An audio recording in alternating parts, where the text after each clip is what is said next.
Ceasefire खत्म होने के कुछ घंटों पहले हॉर्मुज में हालात अचानक बिगड़ गए हैं, लेकिन ये इतने ज्यादा क्यों बिगड़ रहे हैं? क्या ये महायुद्ध के फिर शुरू होने के संकेत है, यानी अमेरिका का युद्ध 2.0 ईरान पर? क्या अमेरिका ईरान को उकसा रहा है या फिर ईरान अमेरिका को उकसा रहा है? अमेरिका अपनी जिद पर अड़ा है। हम आपको हॉर्मुज के ताजा हालात इस समय क्या बने हुए हैं, खासतौर पर पिछले 48 घंटों में ये कैसे बदले, उस पर देखिए हमारी ये विशेष रिपोर्ट।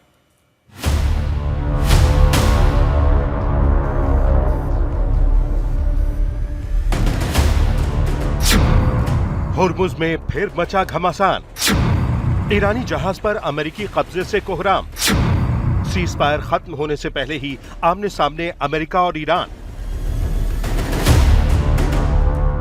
इन तस्वीरों ने कुछ दिनों से शांत दिख रही हॉर्मुज की लहरों को फिर उफान पर ला दिया है।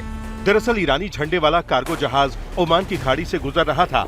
वहां पहले से नाका लगाए बैठी यूएस नेवी ने उसे रुकने की चेतावनी दी, लेकिन ईरानी जहाज काफी वक्त तक इस चेतावनी को नजरअंदाज करता रहा।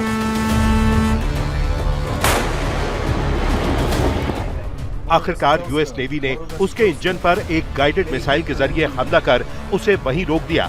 कुछ ही मिनटों की कार्रवाई में अमेरिका ने हेलीकॉप्टर के जरिए ईरानी जहाज पर अपने कमांडो उतार दिए और जहाज को अपने कब्जे में ले लिया।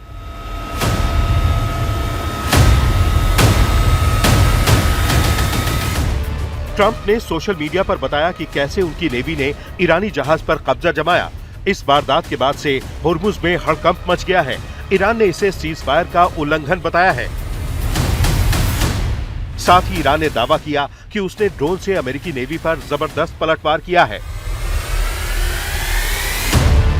पिछले 48 घंटों में हॉर्मुज के समंदर में विवादों की सुनामी ने उथल-पुथल मचा रखी है।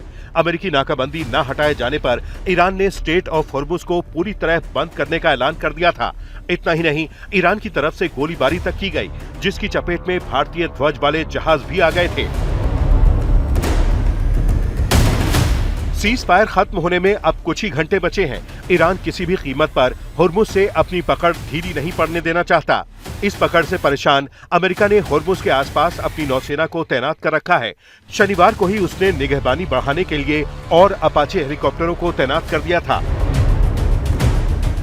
ईरान अमेरिका की निगहबानी से हैरान भी है और परेशान भी। बावजूद इसके वो दावा कर रहा है कि हॉर्मुज में पूरी तरह से उसका ही कंट्रोल है। धमकियों का दौर दोनों तरफ से चल रहा है।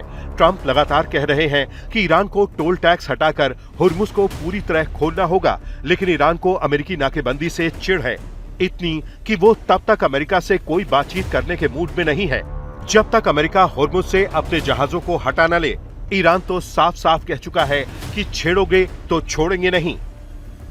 ईरान के मालवाहक जहाज मर्चेंट वेसल टुस्का पर कब्जा किसी बॉम्बर के सहारे नहीं किया गया, ना ही इसके किसी क्रू मेंबर को नुकसान पहुंचाया गया। यह सब अमेरिका की नौसेना ने एक ऐसी गन के जरिए अंजाम दिखाया जो देखने में तो बहुत छोटी है, लेकिन है बड़े काम की, और यह मैं आपको विस्तार से समझाता हूं। ये जो नेवल गन है मार्क 45, ये 54 कैलिबर की जो गन है, ये इतनी जबरदस्त क्यों है? ये हथियार जो है ये शिप माउंटेड आर्टिलरी है। यूएसएस प्रुअन्स एक गाइडेड मिसाइल डिस्ट्रॉयर है। तो छोटा हथियार दुश्मन का काल कैसे बना? अमेरिका नेवी ने मार्क 45 के इस गन से कई राउंड फायर किए। कैसे किए? ये उसका बहुत ही कारगर हथियार है, एक गाइडेड मिसाइल डिस्ट्रॉयर पर लगा है।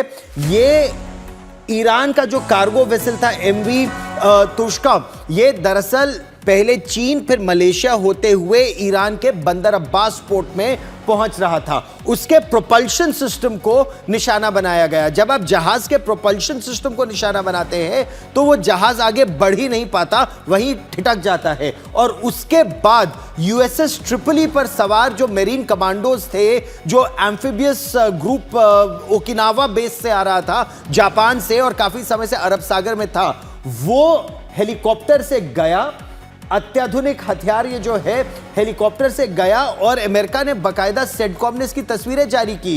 वो लैंड किया, कमांडो उतरे, इंजन रूम में गए, ब्रिज पर गए, और उन्होंने जहाज को अपने कब्जे में ले लिया। ये पूरी तरह से ऑटोमेटिक गन है, निशाना इसका बहुत सटीक है। मार्क 45 गन 54 कैलिबर का इसमें राउंड होता है और अचूक वार इसने उस जहाज के प्रोपल्शन सिस्टम पर किया कि जहाज 6 घंटों तक अमेरिका ने इस जहाज का पीछा करके इसे रोकने की कोशिश की, लेकिन जब नहीं रुका तो फिर उसके बाद आखिर स्प्रूएंस डिस्ट्रॉयर ने इसमें ये जो गन उस पर लगी हुई थी, माउंटेड आरटी गन, छोटी सी है वैसे, उससे 54 कैलिबर की, उससे उस जहाज को पूरी तरह से रोक लिया।